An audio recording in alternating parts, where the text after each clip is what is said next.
avverto che... Good morning. I'd like to inform you that the proceedings will be broadcast live on the Chamber of Deputies web TV channel, and participation, remote participation is allowed according to the rules of procedure of the Chamber of Deputies. On our agenda, we have a hearing of representatives of the global network established within the framework of the United for Ukraine NGO. On behalf of our colleagues, I'd like to greet the delegation and welcome Andrius Kubilius, and I'd like to welcome the Member of Parliament's colleagues from Ukraine and elsewhere. I expect Mr. Kubilius will introduce us to the members. I'd like to remind you that United for Ukraine is a parliamentary network which gathers 350 members of parliament and former members of parliament from many countries who are committed to support Ukraine in their countries, in their own countries, at the international level. This was established by Andrius Kubilius together with an informal group of members of national parliaments. This is something which is held at the same time as the bilateral conference on the reconstruction of Ukraine, which is being held in the EUR district in Rome, and 1 year from, more or less from the Russian invasion of Ukraine on the 24th of February 2022. And it's an opportunity for us, alongside the many solidarity initiatives Italy is committed to, on how to establish a long-term agenda and a long-term program which can be established in full alignment with our other European partners.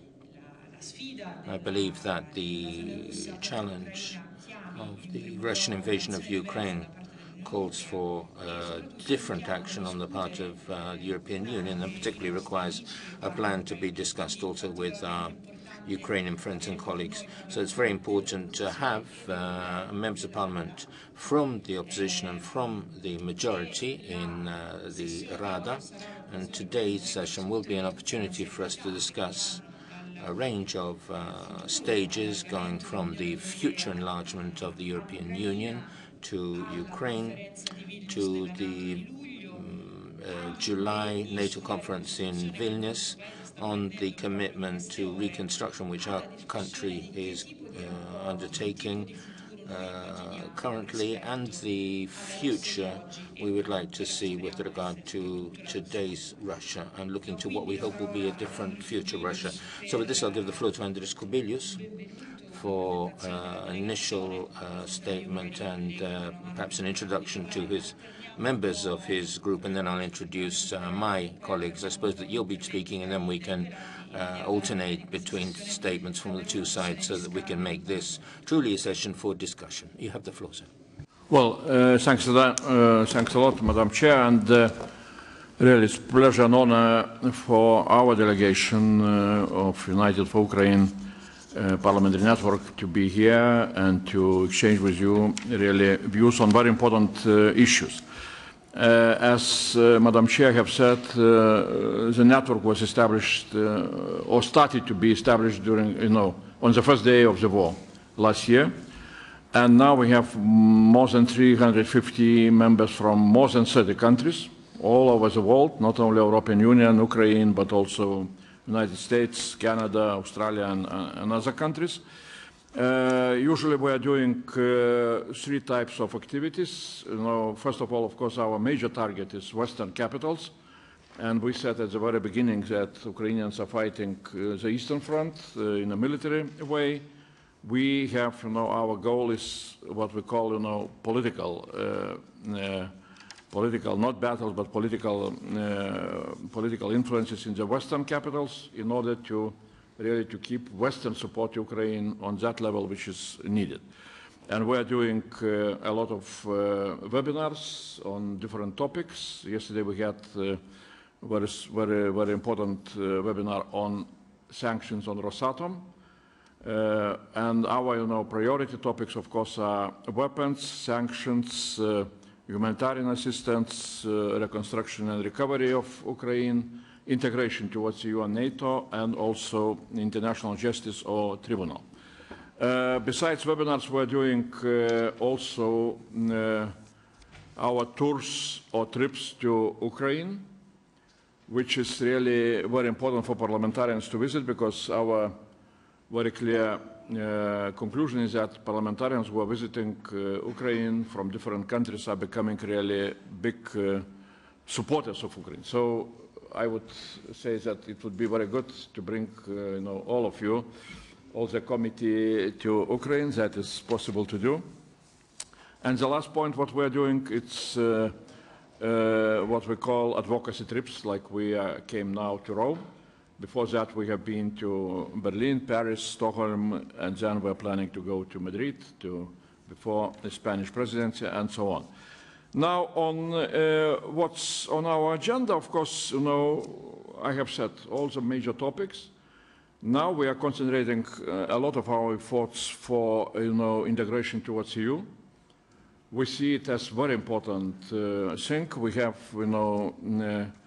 we have really good experts on those topics, and we think that really it would be very important to start negotiations this year and to have the whole process not like it is, going now with Western Balkans, which is very slow, but to come back to ambitious enlargement as it was with Central Europe, and of course, also perspective of Ukrainian membership in NATO.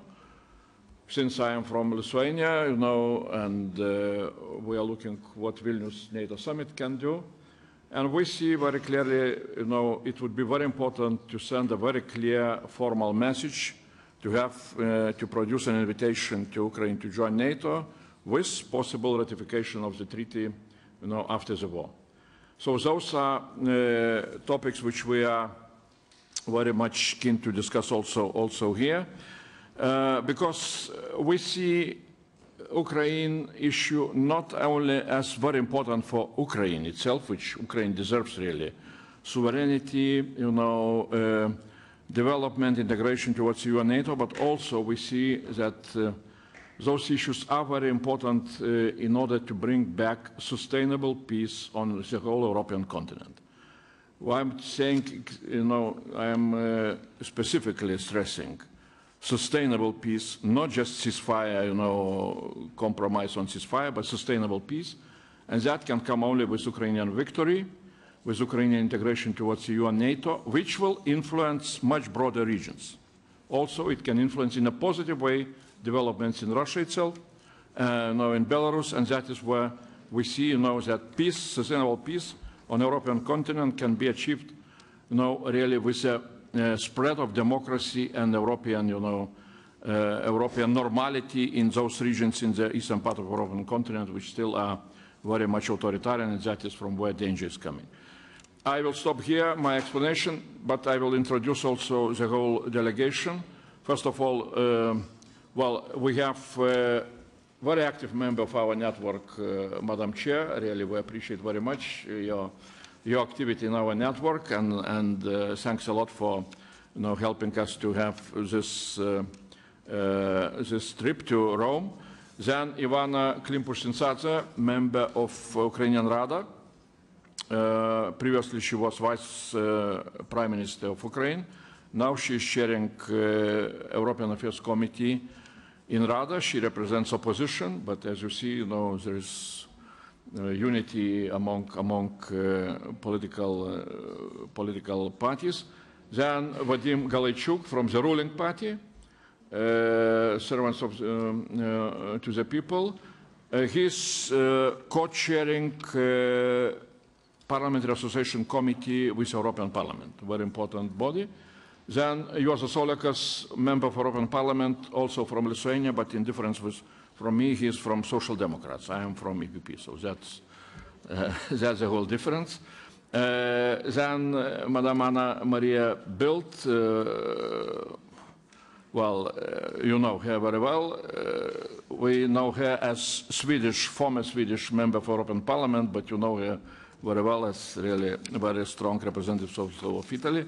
Katerina Musienko is my assistant and doing all the job with delegation. And then Gerald Knaus, representing our community of experts. And Gerald Knaus is leading one very important think tank in Berlin, European Stability Initiative, and also one of the best experts on EU enlargement. And I hope that he will be able also to explain what is needed and what we need to do. Yeah, that's my introduction. Yeah, okay, we shall present Dimitrov and he will come. Thank you very much. Scusate, grazie mille. Many thanks. If any colleagues on the Italian side would like to bring up some topics or make any comments, otherwise we can give the floor to our Ukrainian friends for Savannah. Thank you so much, Leah. Dear colleagues, thank you for this opportunity to have, hopefully, frank and open discussion on how do we together see the future of the European continent and the future of the security, both in this part of the world, but from my perspective, the security of this part of the world will impact the whole security arrangement in the whole globe. We are here first to actually extend our gratitude to Italian people and you as Italian politicians for supporting and backing the fight for freedom, sovereignty and independence of our country, of our state and of our nation. Unfortunately, we are today facing the enemy that is trying to erase us as a nation from the map of the world and wipe us as a state from the map of the world. And I think over this period of 8 years, and we keep forgetting that the war has not started on the 24th of February of 2022. The war has started in February of 2014. So this 8 years and 14 months, I think Ukrainian people have been showing incredible resilience and incredible courage and mobilization in order to fight for things that they believe in, that we believe in. It all started with the Revolution of Dignity when we protested as Ukrainian nation, as Ukrainian society, against authoritarianism in Ukraine and against our European choice being taken away by then President, by then government of Ukraine. And we are still paying the price for our choice for freedom. But this is a very conscious choice of the Ukrainian people, and we are basing all of our actions on the 90% of the support of the Ukrainian society, both for European and Euro-Atlantic integration of Ukraine.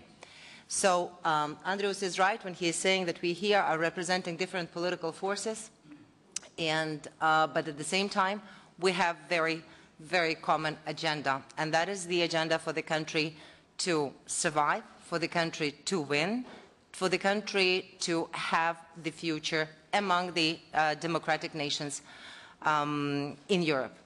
And we hope that with your further support, we will be able to achieve it. We know how big of a decision and how it was for the whole European Union to agree to open up the discussion on the new possible potential enlargement of the EU. And we appreciate the role that Italy has been playing in taking the decision on granting Ukraine the candidate status in the EU. We hope that with your support we can take it to another level and open the negotiations and use this as a possibility for further transforming the country while we are fighting the war. I think it's incredible, if you just think of it, that the parliament, the government, the local authorities, the president, all of us, we are continuing functioning. Even when Kyiv was almost encircled, we have been gathering together, and you know, all the political rivals and maybe political opponents at that point were so happy to see each other because we were there to actually serve the country, and we were there to take the decisions that were needed for our people. And so we are proud of that that fact that the system continued to work, even though we cannot pretend that our institutions are ideal. They are not perfect, but definitely they are capable, and we will continue transforming with their support our country. So we believe that this year could be the ambitious but realistic goal of opening up the negotiations on Ukraine's accession into the EU can be opened this year. And for that, we are hoping to get a interim report and assessment of the European Commission, fine-tune whatever has to be still delivered before the end of, hopefully, summer, to be prepared for the common assessment and to have a positive recommendation from the European Commission to the Council. But then it will be up to Council, and it will be up to you and your political state approach how to deal with this in the future. That is the ray of light for the Ukrainian people. That is giving us the hope that that everything that we believe in and everything that we are fighting for will be rewarded with Ukraine becoming part of the family to which it does belong. Another thing that is extremely important for us, and here I probably will echo something that Andrius has said, is that sustainable and durable peace in Europe is not possible, from our perspective, with Ukraine being out of the NATO. And I believe that back in 2008, it was a great mistake made then by NATO that Ukraine and Georgia did not receive MAP at that point, the Membership Action Plan. And that paved the way to Russian attack on Georgia back in 2008, and that then the very weak reaction of the West to that attack of Russian Federation has actually invited the appetites of the Russian Federation to grow and attack Ukraine in 2014. Pitiful reaction and pitiful sanctions back in 2014 paved the way to big war and the bloody thing that we are going through right now, defending, again, not just ourselves. And I think that it's important that we all be on the same wavelength, that Ukraine right now needs the backing of its courage of the defense forces of Ukraine, the backing for the courage of the Ukrainian society that is united and mobilized to push back the aggressor. And that means that we need further provision of weaponry from all of our partners. And we need the quality, the quantity of the weapons that would allow us to plan the efficient counteroffensives and efficiently try to liberate our own territories in order for them to go to another stage of rebuilding the country, hopefully also with your support. So first and foremost, it's quantity and quality and urgency of the delivery of the weaponry, continued pressure on the Russian Federation, but also agreeing all together what is the way of, after the defeat of Russia, what is the way of punishment that Russia has to go through in order to come back to normality and in order for all of us to have a country to deal with after the end of this war. Thank you. Thank you. Grazie. Thank you. I would like to welcome Dimitra Taluka, who is also president of the Ukraine-Italy Parliamentary Friendship Association on the Ukrainian side. I don't know whether Vadim would like to take the floor, or Dimitru. Vadim, perhaps? Thank you, Leah. Although my dear friend is the chair of the committee, I'm a deputy chair of European Integration Committee, and of course the issue of Ukraine's European integration is something that I am very, very much concerned with and busy with, and I have come here from Brussels directly, where we had good discussions going on the assessment process. Now we're doing self-screening in Ukraine to understand better and present better Ukraine's case. We're not starting from scratch. Ukraine's been in negotiations with the European Union for, as a matter of fact, since 2008, if I'm not mistaken, the first approximation efforts have been made. So Ukraine is fairly far ahead in terms of implementing certain European regulations and directions, but of course now we see the political issue of starting accession negotiations with Ukraine as an extremely important one, and we hope for those negotiations to start at the end of this year. We're doing everything possible to complete the 7 recommendations which Ukraine received from the European Commission. We're doing everything possible to communicate where we are, what we need to do, how fast we can go in different sectors. And of course, Ukraine is not asking for any sort of special treatment on the issue of assessing our readiness to join the European Union.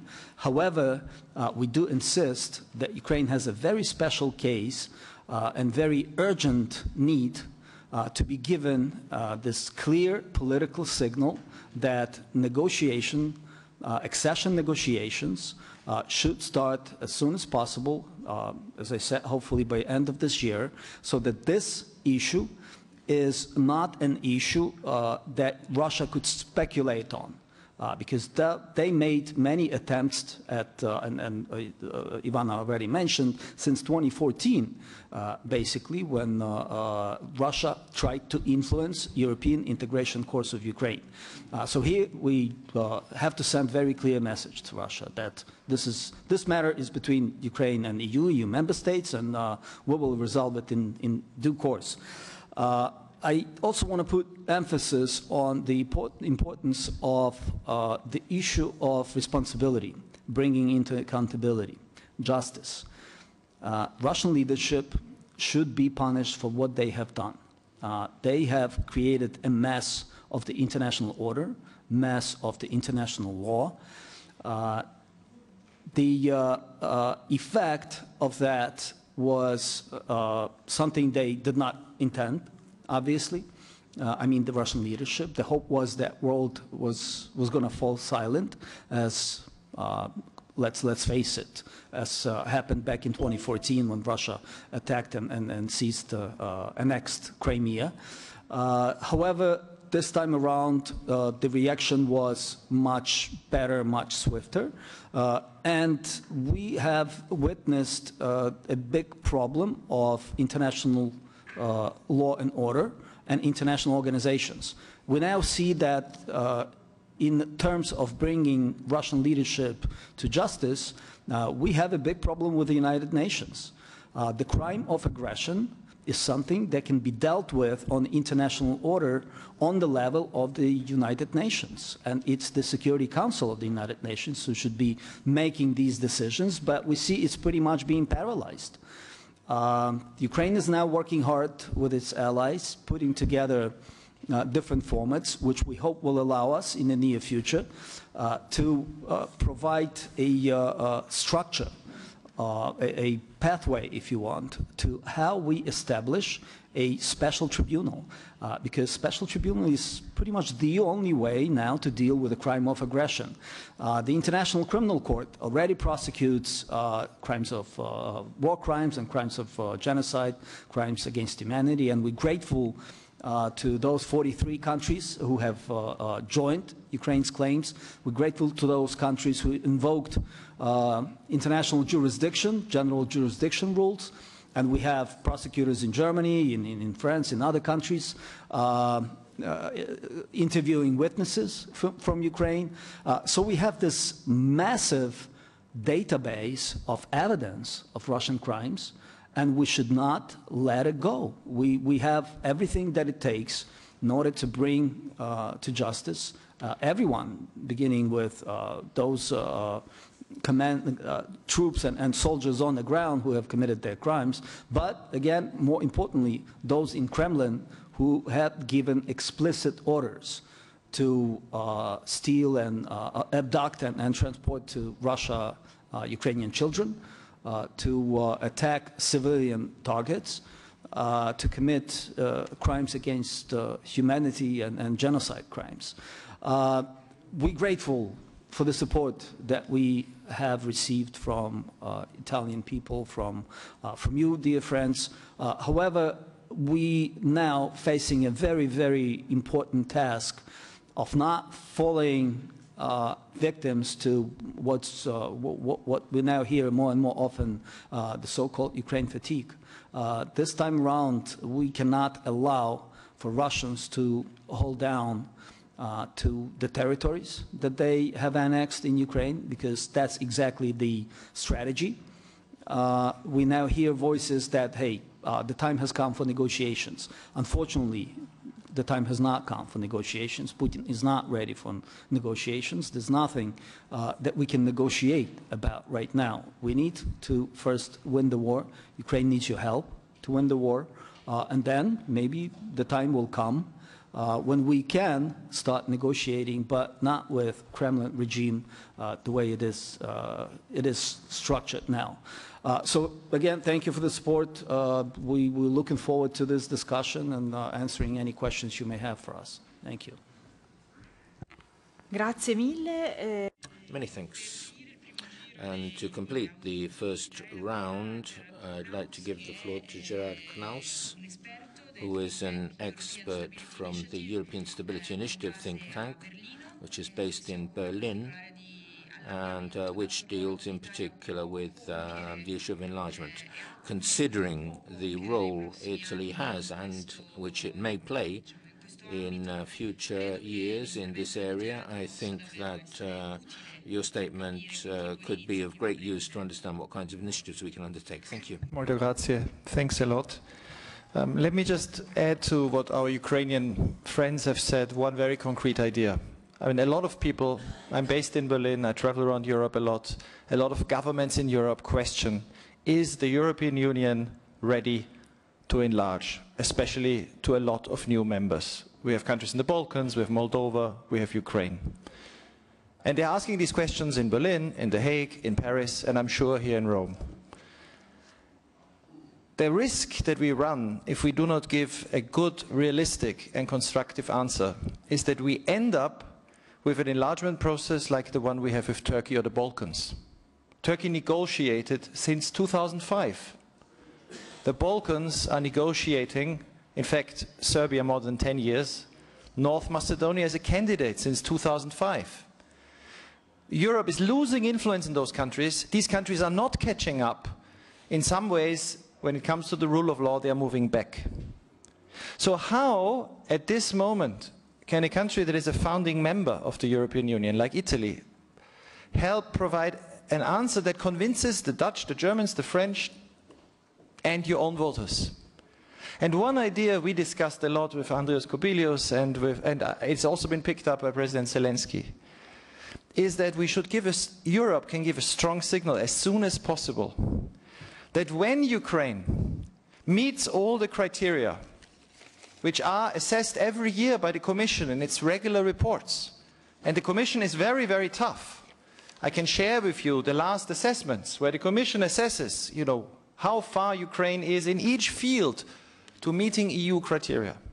But what we could say now, in a European Council, perhaps even better this year, when Ukraine, which is now here, meets the criteria as assessed by the Commission, and the Union is not yet ready to immediately let Ukraine in as a full member because of its internal reforms, that it gets access to the four freedoms and to the single market. But this promise is made now so that Ukrainians know that they will not end up in the trap of the Balkans, that they have a goal. And this is such the idea actually goes back to the Treaty of Rome, signed not so far from here. Remove all barriers between European democracies, which was this great idea from 1957. So if this year Ukraine gets a signal that the accession process to NATO starts in Vilnius, gets the start of talks on accession to the EU, and the signal that if it meets the conditions, it can join the single market, which President Zelensky, when Ursula von der Leyen visited him, said would be extremely important also as a sign to investors to rebuild Ukraine, because it cannot be rebuilt with donations. It needs to be investments that have confidence that this will be part of the single market. This is an idea that Italy is very well placed, because it's realistic, It's practical and it's timely, and Italy might be well placed to push it. Sweden is, we've been in Stockholm, likes this idea, but Sweden alone cannot push it. It's a French idea in many ways, because that's what Jean Monnet, sectoral integration as step by step to full union, but also Jacques Delors invented when the union wasn't ready for Austria, Finland, and Sweden to join. So they were said, okay, first join the single market. 1 year later, they were full members. So it's something that has been done before, and it's something that Italy could push. So if you're interested, I gladly share more information how to prevent the Balkan trap and yet be realistic with EU integration. Thank you. Grazie. Many thanks. I'd like to give the floor to our colleague Rosato. Ettore Rosato from the Italia Viva group. Many thanks. Thank you for being here with us. I simply want to express that we feel close to you, and that we have great admiration, speaking to our Ukrainian colleagues, for the fact that in time of war, you're capable of dealing with the legislative issues which the European Union is raising in respect of accession to the European Union. I think that we need to take into account the context. The Ukrainian Parliament is acting in, and I'd like to go back to the appeal which was launched to avoid what's happening with the Balkans, with really long procedure which has led peoples to lose hope of becoming part of the European Union and seeing it as their home. I think, conversely, that the European Union should be the natural home of the Ukrainian people and the Ukrainian state, and we need to work on this together, synergistically. And therefore, we truly give our support in the Italian Parliament, through the Italian Parliament and the Italian government, and I don't think there's a distinction between a majority in opposition as in Ukraine, and that all the parties represented in Parliament are seeking to find synergy in order to ensure that your accession can take place as quickly as possible. I also believe that military support needs to be continued for your country, and that this military support is indispensable, because unfortunately when there is a war of aggression, and it's also necessary to respond on the field, and I believe that diplomatic action also is required, but diplomatic action can only be effective when there is true will for the attacked, on the attacking party to return to its original borders, and for the common will to go back to a situation of peace. We have the will on the part of the Ukrainian people to return to a situation of peace, but we don't have a will on the part of the attacking party to return within its borders, and so it's not a time simply for diplomatic action. Thank you. Thank you very much. Boldrini and then della Vedova. Thank you, Madam Chair. I also wish to greet the delegation, and also on behalf of the Democratic Party express my support to the Ukrainian colleagues who, despite all the difficulties, continue in their work and keep the institutions running. This means a lot, because it means that it's a country which maintains its internal functioning and wishes to continue to operate as if there as if there were the full conditions to do so, whereas we know that all of you are in a very difficult situation in terms of your individual lives and the lives of your families. And so we have great admiration for what you're doing. I would like to ask our Ukrainian colleagues how the internal political situation and operations have changed, if they have. How has the war changed the relations and the balance between the political forces?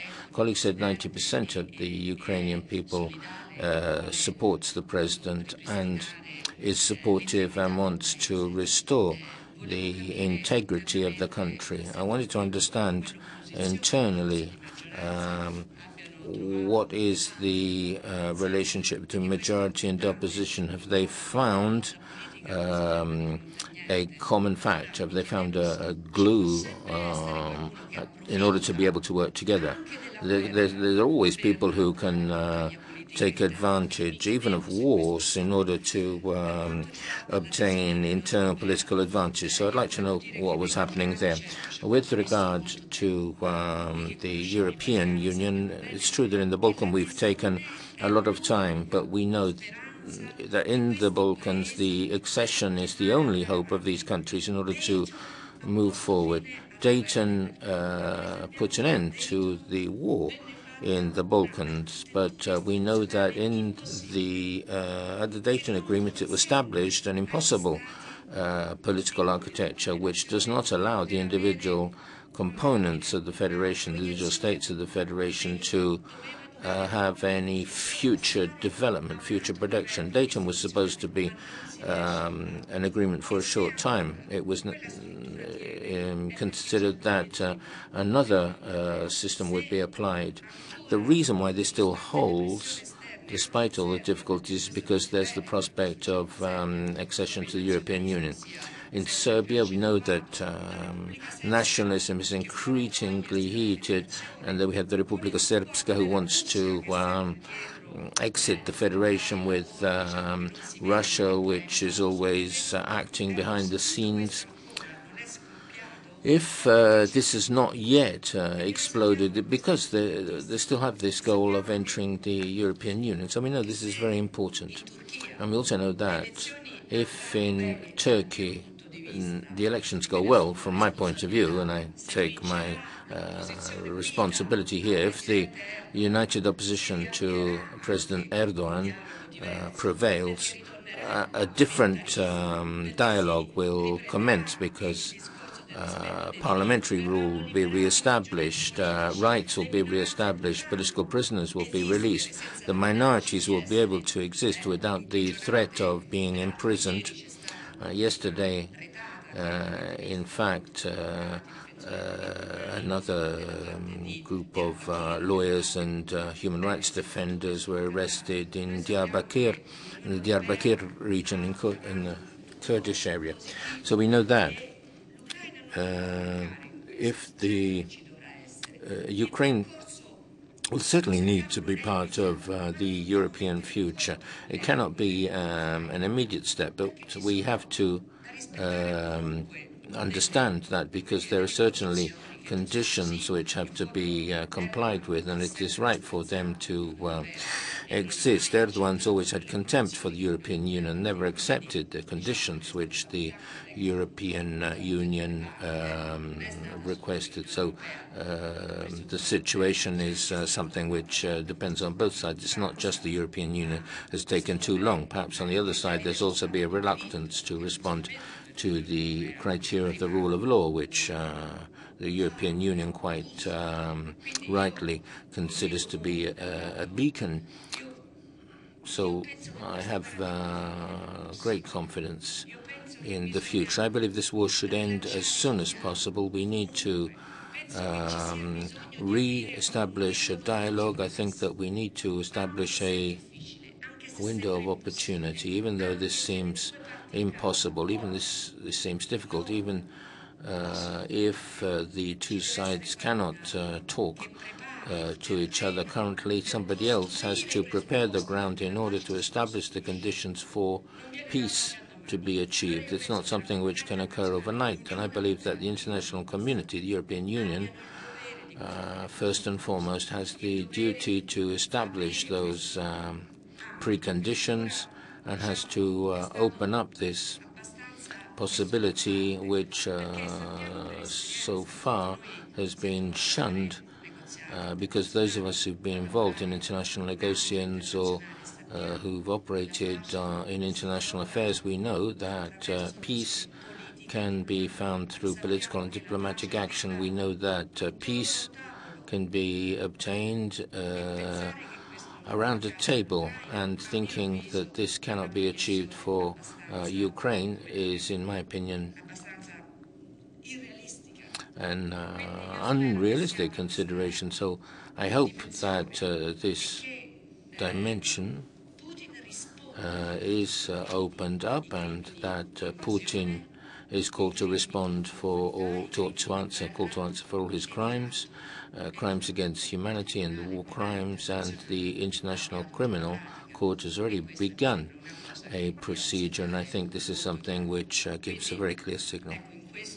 Therefore, in this, I believe that we're all on the side of the victims, the country which was invaded and who are facing these cruel circumstances. We are close to you, and we'll also be on your side in the possibility of negotiations which may open a light at the end of the tunnel. Thank you.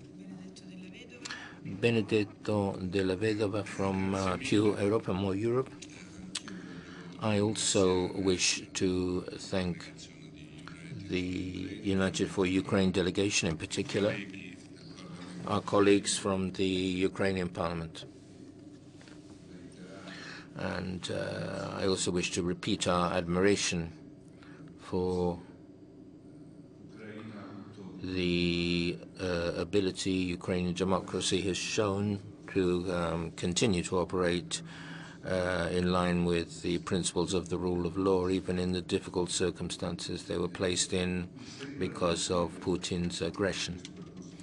I gather that, and this is positive, that there is basic confidence on the final outcome of the conflict and the fact that in the end Putin will not prevail. This is very positive, and I express my personal satisfaction for the fact that in this, the new government, new Italian government, in terms of humanitarian support and supporting sanctions against Russia and providing military support, the new Italian government has continued in line with the action of the previous Italian government headed by Mr. Draghi. I have a couple of questions. One question which, apart from the issues which are being raised by my colleagues, I'd like to add the question concerning Belarus. From your point of view, the close relationship between Russia and Belarus, is that, in your opinion, something definitive? Do you think that Belarus will end up providing military support to the Russian offensive, to Putin's offensive? Second point, I listened to what Gerhard Knaus said with regard to the possibility of starting a path to accession negotiations, and if I understood correctly, for there to be an intermediate stage at some point of the process, because I'm one of the person who wants its own governance to change and modify its treaties, but to have an intermediate goal with access to the single market and the 4 basic freedoms. If this is this has this proposal been discussed in Ukraine, and does it find support? Because from my point of view, with all the complications, even with all the complications this may entail, with the discussion which has been triggered by the statements from President Macron and the international community, having an intermediate goal, because of the reasons which you are mentioning, having access to the single market as an attractor of investments for the reconstruction of Ukraine could be a very important political point. Thank you. Thank you. Kayata, who's also the president of the CEI delegation, which Ukraine is a member of, from Fratelli d'Italia. Thank you, Madam Chair. Thank you for your presence here, and thank you for what you have said to us on behalf of my party and personally. My party, Fratelli d'Italia, I would like to express my full support for the way in which you are conducting yourselves in this very delicate moment in your history, and also my appreciation of the fact that you managed to maintain unity. And we know that the Ukrainian parliament has not stopped working for a day. This is something which does you great honor and confers upon us a great responsibility to provide you with our unconditional support. And this is a sign of what you do, defending your territorial integrity, but also defending values at a time when values are lost. An example of defending values is an important example for all of us, and we greatly appreciate this.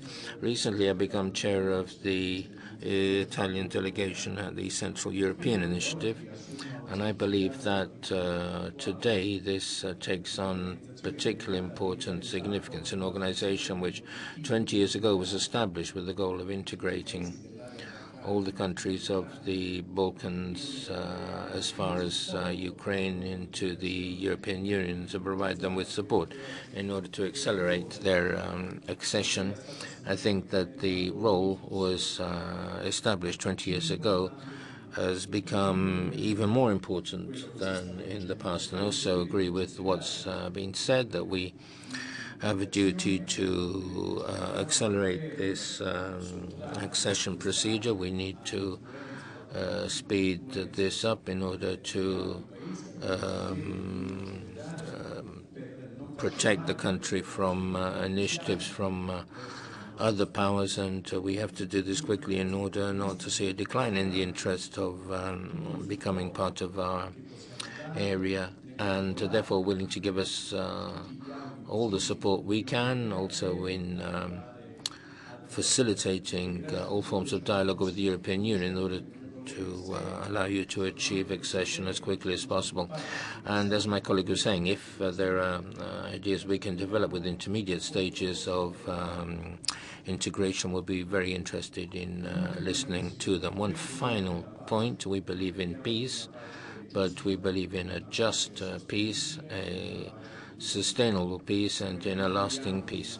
We do not believe in a peace which stems from unconditional surrender, and therefore we obviously will be continuing to play our part with this government, providing full support to Ukraine, and we will do this with great conviction, even though problems of ethics arise in all cases, because speaking of war, speaking of arms, is not something which anybody likes to speak of, and raises problems for all people who have a conscience. But we believe this is the only way to continue to support you, and therefore we will follow this path. I'm also curious to understand how you view the position of those who state that no further military support should be given to you in order to provide you with greater diplomatic support. Colleague Honore from the Five Stars Movement, and then we'll give the floor to the visiting delegation. Thank you. My greeting from my group too to the delegation. It's a pleasure to have you as guests today and to hold these proceedings together with you. Your network, when it was, is an extremely interesting venture, if only for the number of members you have, members of parliament, former members of parliament and government officials, and this shows the great ability in establishing a group around common goals. I have a couple of questions which I'll try to put to you quickly. The first is economic and financial in nature, but also has a political importance and relates to sanctions. My question is the following. What do you think of the possible action the European Commission could take to deal with the issue of avoidance of sanctions, and whether you believe that secondary sanctions can be an adequate tool? My second question is how you see the role of public opinion in regard to this very complex issue of the Russian invasion of Ukraine. And I'd like to specify public opinions in different countries. And what role do you entrust to the various public opinions, and how you can respond to the heterogeneity of the opinions, also in view of the fact that there seems to be a progressive reduction in support in various countries in providing military support to Ukraine. Thank you. Last, from Ferran Polentini, who is Deputy Chair of the Foreign Affairs Committee for La Lega. The League. I also wish to thank you for your visit. As the last speaker, I can provide a summary. We all support you, all our political parties. We've seen this in the vote we took in Parliament, and we need to continue in this approach. Very important, and this is the conference which has just been held on reconstruction, a bilateral conference between Italy and Ukraine, and the role Italy can play, because it has great experience and considerable know-how in this area. It will be a role of essential support, but also to plan for the future, because we've all seen what happened with Ukrainian grain when it was no longer available.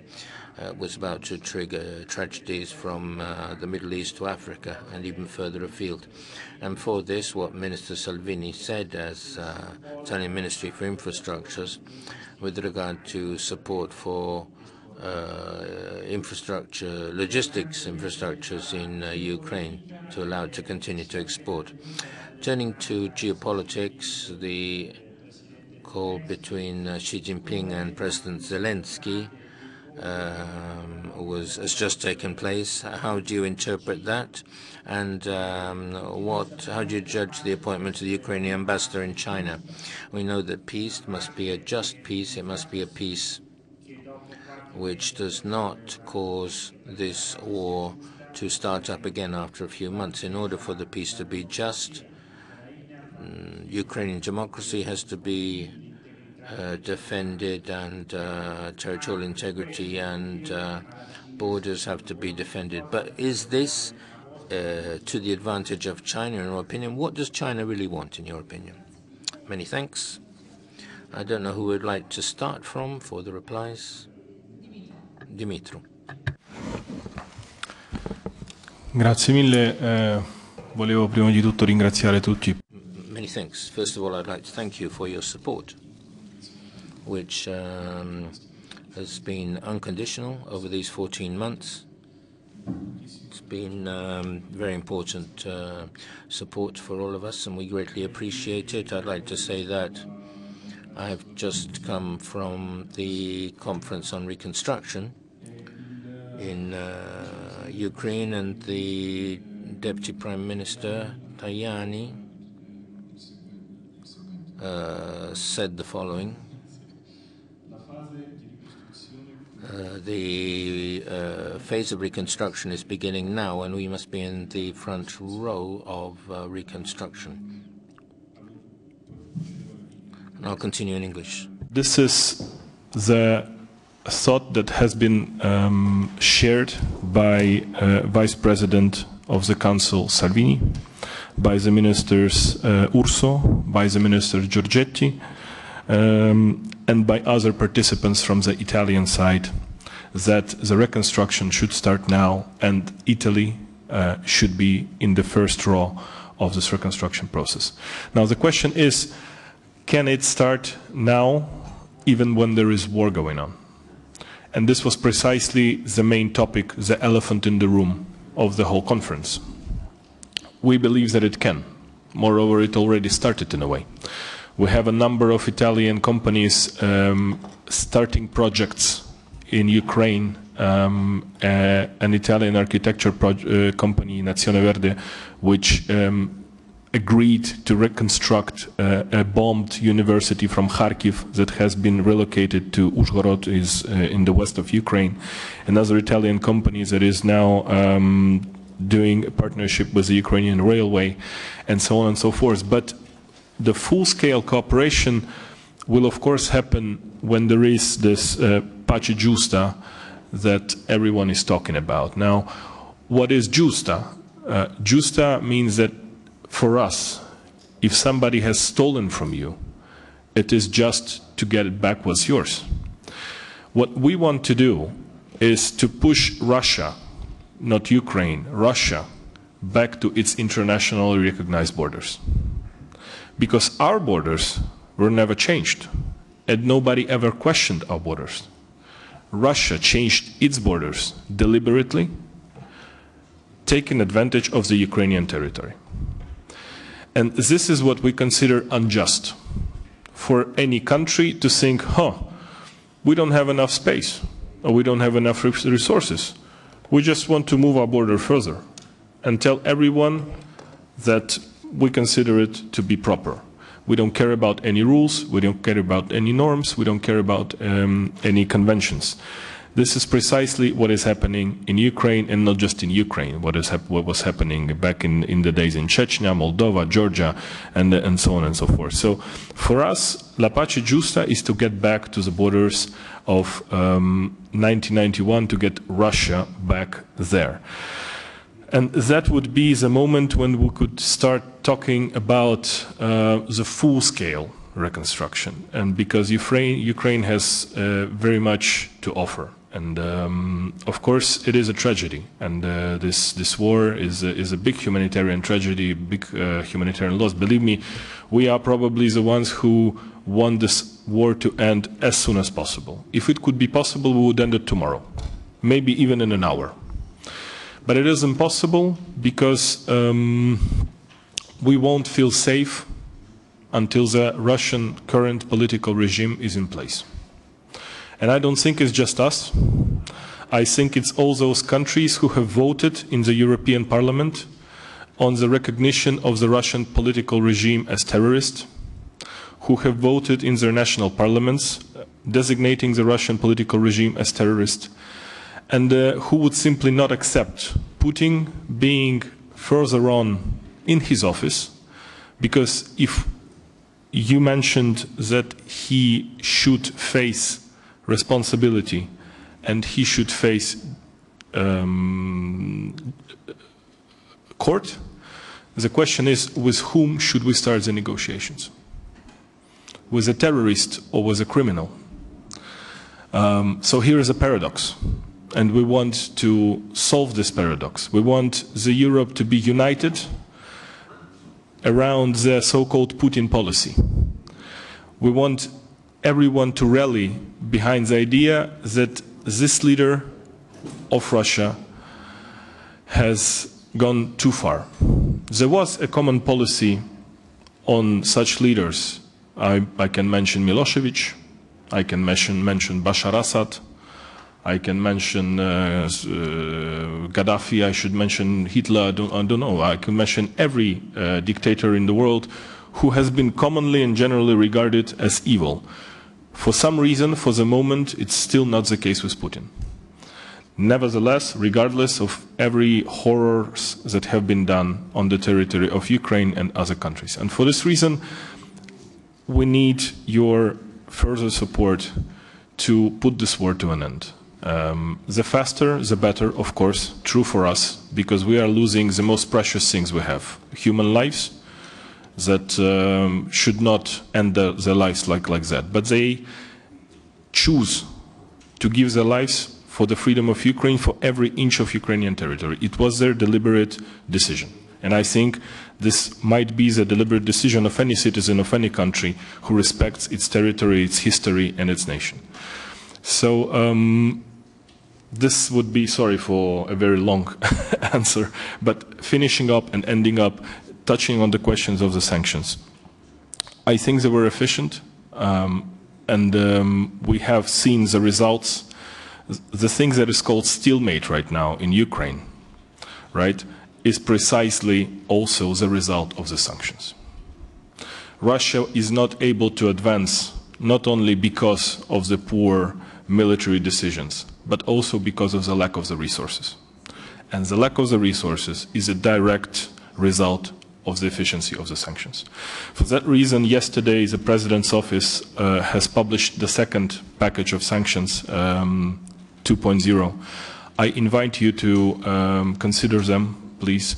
And from my personal standpoint, what I would like to ask you is to consider the following measure: to recognize Russian political parties in the Duma as organizations that facilitate terrorism, because they were the ones who voted for this war to start. They were the ones who have given their votes in favor of the Russian army to enter the sovereign territory of another state. And most importantly, the members of these parties are members of Wagner Group, are very sinister and questionable propagandists, participants of this propaganda network that fuels the hatred.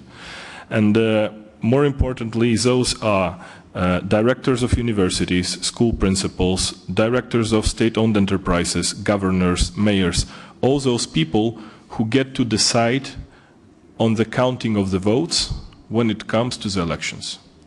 So all those people are responsible for the fact that Putin stays in the power since 2001. And they are the backbone of his regime. So in my opinion, if we manage to recognize the Russian political parties as organizations that facilitate terrorism, and the European Commission has such practice, they has recognized more than 30 parties as organizations that facilitate terrorism. I think that might be a game changer, because that would put a lot of pressure on the Russian political regime when they would not be able to enter the territory of EU anymore or use the services and the benefits of Europe and the West. Thank you. Grazie. Andrews. Thank you, Andrews. Well, just, maybe I will try to very briefly to say how we see in European Parliament, from different, angles, from different political groups, some of the major issues. And, really, and everybody speaks about major goal is, of course, how to bring end to the war and how to bring peace. But there we need to be very precise. What do we have in mind when we are talking about peace? Ceasefire or sustainable peace? And if we're talking about, sustainable peace, and that is exactly for us, for Lithuania, for Baltic states, for, I'm not talking even about Ukraine, but for, Scandinavia, sustainable peace is our priority, because that is on what depends our, security of each of the country. Italy is a little bit, more in a distance from Russia. We are next door now. We are on the border. And we see very simply, sustainable peace can come only if Russia will start to transform itself. Russian people, if they will start to transform themselves to a more normal country. We don't know how it can go, how long it will take, but that is a question, can we assist Russian transformation or not? If we are looking from that point of view, because only democracies are not fighting each other. Now the biggest danger is authoritarian Russia, and that is what we need to, to see. If we are, if our goal would be ceasefire, just for this moment, for the benefit of, this season, for the benefit of, I don't know, any kind of, election campaign in any of the countries, we need to understand very clearly, Putin will stay in power, and the question will be when he will regain, his capability to start again the war. And the question will be, against whom he will start the war. He tested Ukraine. Ukraine is really, strong in its defense. Why not to start and to test, for example, Lithuania? That's our very simple, understanding. That's what we're thinking about. And then, if we are looking from that point of view, so, how to foresee possibility of Russian transformation, we're coming to very simple answers. And that is what Russian opposition also very strongly, speaks out. Defeat in the war, Ukrainian victory is opening of the window of opportunity of changes in Russia. That is, precondition of, transformation in Russia. In order to achieve that, Ukrainians are doing a great job. But, we need to understand that this victory will come if we shall deliver enough of weapons.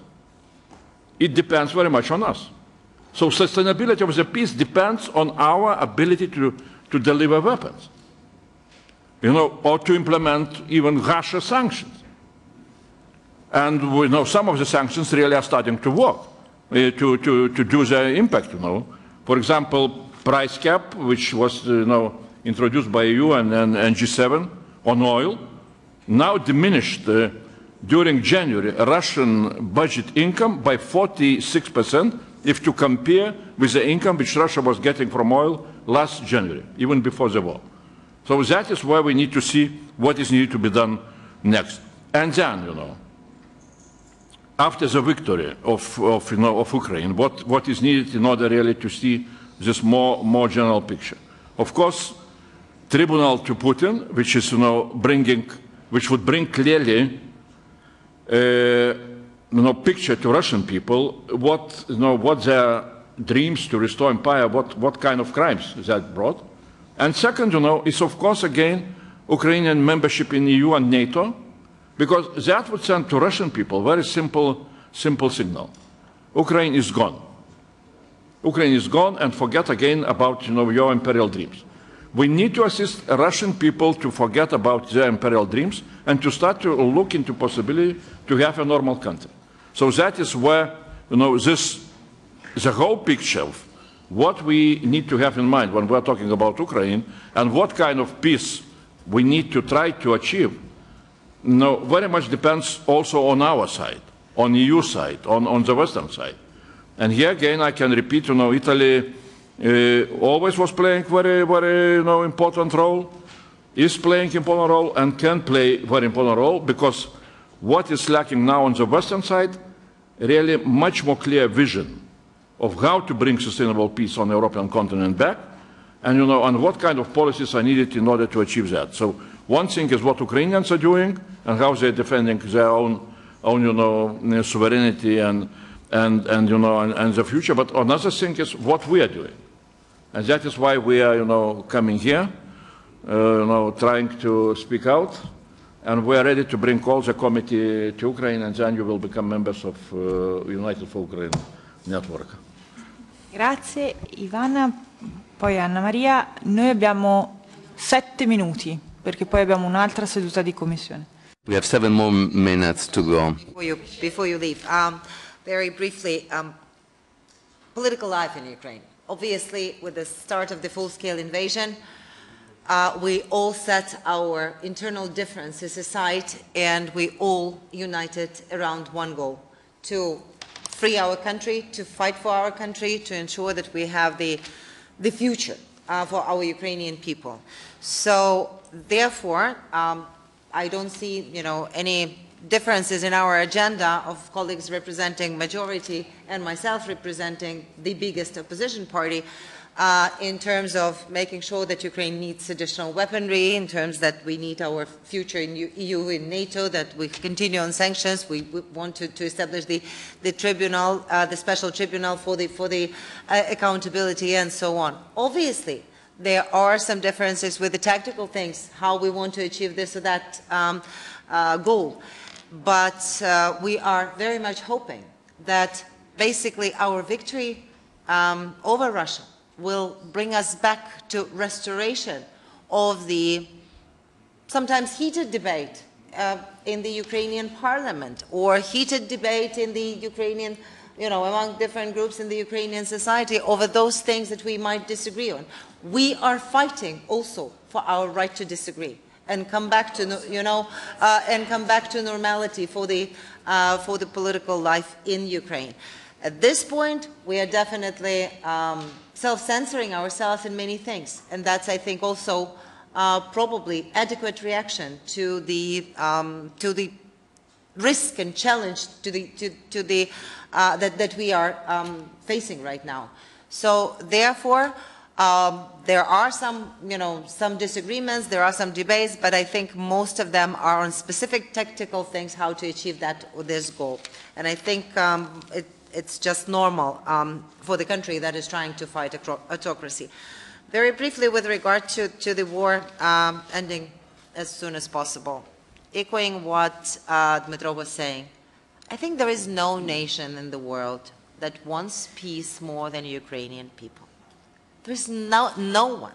We are every single day, we are mourning our friends.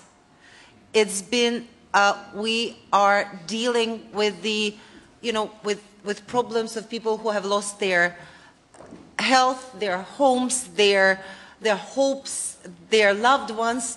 It's just mounting for every single day of us. But we understand that we cannot try to sit down at the table with a terrorist. It's just the same thing that if someone would come into your house, would rape your wife, would kill your brother, would, I don't know, wound your children, get a part of your house, and then you would sit down with this person and try to agree how would you live in your house after that. This is exactly what people who are calling on negotiations right now mean. We cannot agree to that. We want to ensure that our house is free from this invasion, our house is free from this attack, and after that we will sort out all the rules of engagement for the next life with this aggressor. So we would be happy if this war could be solved by diplomatic means. But it's impossible. Russia understands, and I've been saying this back in 2014 and 2015, Russia only understands the language of force, power, strength, and unity. And this is exactly what they did not expect of you, that you would stand behind Ukraine. And this is something that they did not expect of us, that we will all unite, irrespectively of our political beliefs and whatever differences we might have, to push them back. So in this strength of ours, all together, we are capable of winning this war. You're asking, what do we think of the initiatives not to provide Ukraine with weapons? That's basically suggesting that the victim has to agree to being killed, raped, wounded, and so on, and be naked. We have the courage. We have the bravery. We are ready to sacrifice, and we've been showing our capacity to do that. But we cannot do that without the instruments. We cannot do that with barehandedly. We cannot do that with blankets. We cannot support ourselves with blankets. You have the instruments. It's the least you could do at this particular moment to preserve what you are declaring that you believe in, because you are saying that you believe in values. Help us to actually stop those who are attacking our common values. But we need instruments for that. So that's the answer. With regard to Belarus, unfortunately, Belarus has been already used for military means over all these months. The attacks are being started from there. The rockets are being brought from there. Troops have been coming in from there. Whether the Belarusian military would engage directly, I think that Lukashenko will try to do everything possible and impossible to postpone that, because, as opposed to Russia, in Belarus there is more resistance and more resilience to actually engage from the societal point of view, from engaging in the war with Ukraine, and he knows it. He will have to face the consequences for himself at home. So I think that he will postpone this as much as he can. Grazie. Anna Maria. Thank you, Anna Maria. Very quickly, because we have another meeting. Dire due cose. Una Just a couple of things I wanted to say. One, peace, and one, accession to Europe. I spent 3 years in Sarajevo and negotiated with war criminals, various kinds. And so I'm the first person to say, let's sit around the table, negotiations, peace.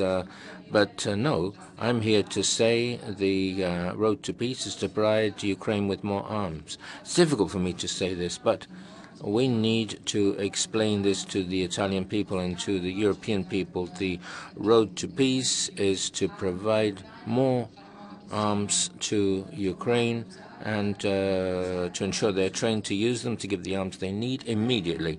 And it's not economic support or arms, it's both, because we also need to support this state, which, as many of you said, are doing miracles. They are undertaking reforms in order to comply with the Copenhagen criteria.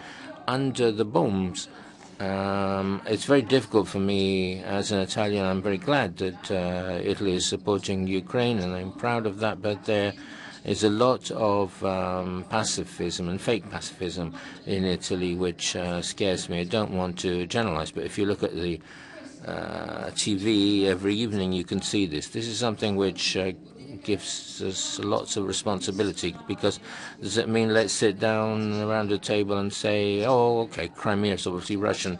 It's like saying Sicily is not Italian. Are we going to sacrifice Sicily, or should we give up Val d'Aosta? This is the same thing. Why do we have to accept Putinism, which is a threat to Italy, to Europe? It's not just a threat to Ukraine. As long as Putin is around, none of us will be safe. And only strength can stop Putin, because imperialism can't be stopped by a ceasefire agreement for a few years. So to freeze the situation, to allow him to attack Georgia and attack Moldova, and re-attacks Ukraine. His imperialist folly of attacking Ukraine is shows no sign of wanting to negotiate a just and fair peace. So if peace is just a ceasefire which allows Italy to wash its hands and say, okay, we've done everything we could, and then everything starts up again. They have diplomats who are spies who've been expelled from many, many countries. There are certainly some in Italy too. So Putin's undertaking a hybrid war against all of us. The only sure sustainable peace and the sufficient guarantees which Ukraine can accept and Europe can accept is entry into NATO. Nobody else can give a guarantee to Ukraine that it won't be invaded again, and that the order of peace, international order will be respected. Thank you. I'd like to thank all our friends from the United for Ukraine Parliamentary Network, and I expect this conversation to continue over the coming days and over the coming weeks. Thank you very much.